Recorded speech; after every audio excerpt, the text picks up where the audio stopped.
So recently I found this new type of aquascaping called Wabi Kusa, and in today's video I'm going to show you not only how to make your own, but what we did in this setup right here. Matter of fact, I haven't even opened this in a couple of weeks, so we're going to both be surprised on what's inside. So stay tuned. So just on a side note, before we get into the aquarium, I just wanted to give two little updates. This past Friday, I did my first speaking engagement at the Brooklyn Aquarium Society, and it absolutely went phenomenal. I loved it. Tons of people seemed to like it, and it came out really good. If you don't live in the area or didn't know about it, I apologize. It was on our Facebook page and Instagram, so you could have found it there. But we will be doing probably more speaking engagements in the future. Another note is we will be at the Aquatic Experience this coming October. It's October 19th to the 22nd here at the Meadowlands in New Jersey. We will have a booth 535. If you're coming to it, make sure you come stop by, check out. We'll have some of the tanks, maybe even this one. You can come and see some stuff in person. But without any more delays, let's really get into what we're talking about today, and that's the Wabi Kusa. So Wabi Kusa is an interesting thing. It's a different style of aquascaping where you're actually growing plants up out of the water, or you can even do it in water depending on what you're trying to do with the Wabi Kusa. But my favorite seem to be the ones that grow up out of the water. Now you can buy them online if you want, that's completely fine, but I did have materials here to make my own, so I just went ahead and did it. I simply took some aqua soil that I had left over from build, and I got it wet, and then I started pressing it all together in a ball-shaped form. Nice thing about doing DIY is you can make it in any shape or size that you want. I also added in cocoa fibers. That's kind of an adhesive to help bind all the soil together to really make sure it stays together well. Although I don't think you actually need it. I think it can be done without it, but it was just a little extra that I added in there. It also ensures that the water, when it gets wicked up through the cocoa fibers, stays moist, and that's what you want. You want the ball to stay wet if it's gonna be for immersed setups. After I mashed it all into the balls and shapes and sizes that I wanted, I then actually wrapped them with pantyhose. And pantyhose was just to kind of ensure that nothing kind of falls apart when it gets wet. I don't know how well it's gonna hold up long term, so I just really wanted to ensure that it wasn't gonna make a huge mess. It was a really easy thing to do. Anybody can do this at home if you have any type of aqua soil. Now, I don't think it could work with Complete or Seachem Fluorite or any of those. It has to be more of a clay and organic soil, much like ADA aqua soil, Contra soil, Fluval Stratum, or Tropica's brand of aqua soil. Now, after I got the balls all made, I made actually 6 total, but I'm only using 5 currently. So what I did first is I wrapped moss that I had actually growing in this tank right here. I took the moss that I had extra that I trimmed away, and I put that all around these balls, and that's just to kind of give it a nice kind of growth going on with the moss to make it really look like some sort of landscape. And it also helps to ensure that moisture gets all the way around the ball, so that way it gets to the plants wherever you put the other plants. Now, I didn't put any of the moss at the bottom. I mainly put it at the top because I really didn't have enough to cover the whole thing. Most people cover the whole thing with moss. I don't know if that's actually needed. Mine seemed to be working just fine with just the top half covered, but maybe you want the bottom half to also be covered. That's up to you.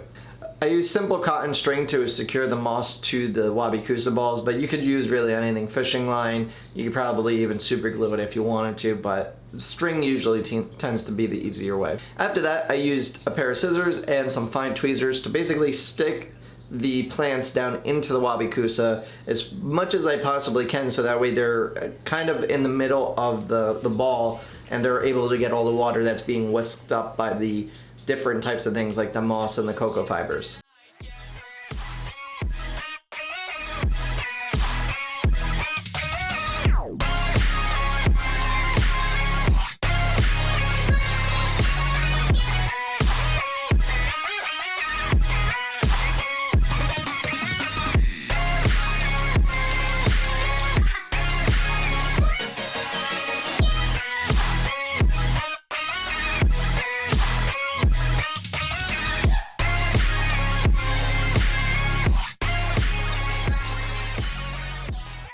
After I had everything planted, I then proceeded to put it in this aquarium. Now this aquarium is much different than all the other ones that we have here. Now this tank is a 45, I believe it's S for shallow. So the dimensions of the tank is about 8 inches tall, 10 inches front to back, and about almost 20 inches from side to side. I don't remember the exacts, but that's the roundabout. On it, I also have one of the Asta 20 lights. We've used these on the other tanks on the other side of the room here. It works out pretty good. If you're in a market for lighting or anything that I mentioned in this video, I'll make sure I link it all down below. So once I got it all in here, I laid down sand, I laid down gravel, and that's just because I want to contrast the black balls and the moss and all that with a white sand and gravel substrate. I think it really complements each other in this aspect just because it makes it look really unique. And then I did the dry start method to this, what I've previously mentioned in another video that we did with Kevin Kelly, where we kind of just saran wrapped the whole aquarium, rerouted airline tubing into the aquarium, and then put in an exhaust port, and that allows us to run humidified air through the entire aquarium and out one end, and that helps to cut down on mold outbreaks and any sort of issues with the plants converting over to immerse grow. If you want to know more on the dry start process that we used, I went into detail in that video. I'll link it above and you can check that out. So even though we did this dry start method, it did not prevent mold from happening on one of the balls. We're going to take a closer look at it, but halfway through the process I did have to open this up and treat it with some hydrogen peroxide and spray it down. It did wipe out most of the plants, although it does look like maybe moss survived, so we'll take a closer look at that, and if anything I'll wind up planting it up again with new plants and really just let it go. Now this tank is not done developing. I'm going to take off the top saran wrap just so we can take a look at it, see the progress after about a month, but I'm really gonna probably wait another month or so before I actually take the whole thing apart as far as the saran wrap. I'm just gonna leave it going how it is, just because the plants are still not fully converted just yet. Most of them seem to be, but a couple of them I'm not 100% sure on, so I just want to give them a little more time. This tank is more just about experimenting with. It's not so much so to be such a great aquascape, but it is meant to be inspiring and educational and also be able to show you something else outside of the box. Let's take a closer look at what we have going on. Okay, now just for the record, this is the Asta light that I put on here originally. And then I got this other light that I just wanted to test out. It's a night crew light. Really cool little light. It was only about $30, but I put that on top of here. So let's really unravel this and see how things are looking so we could get an idea for what they are after about a month.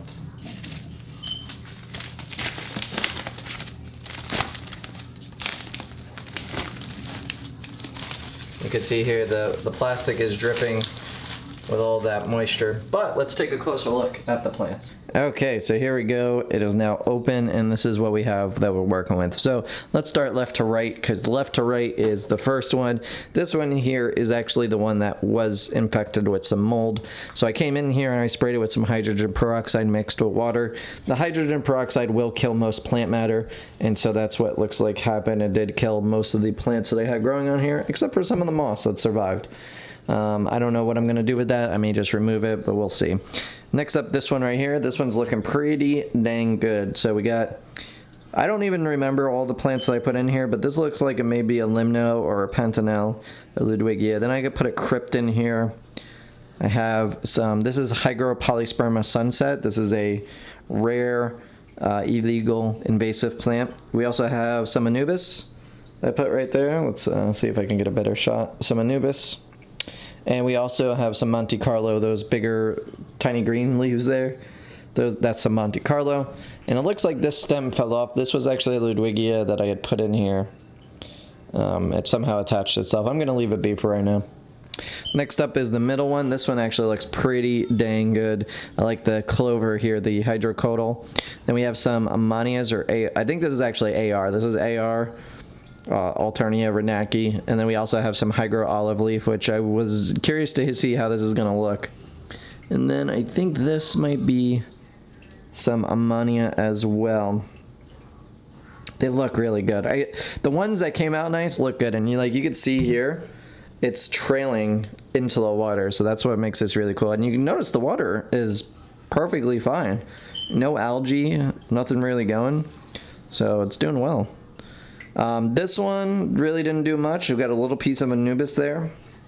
I might just replant this with something else, but it doesn't look like it grew much at all. Kind of just all died back there, just to the moss. And then we have this one over here. So we have a big crypt in the back here that's doing all right.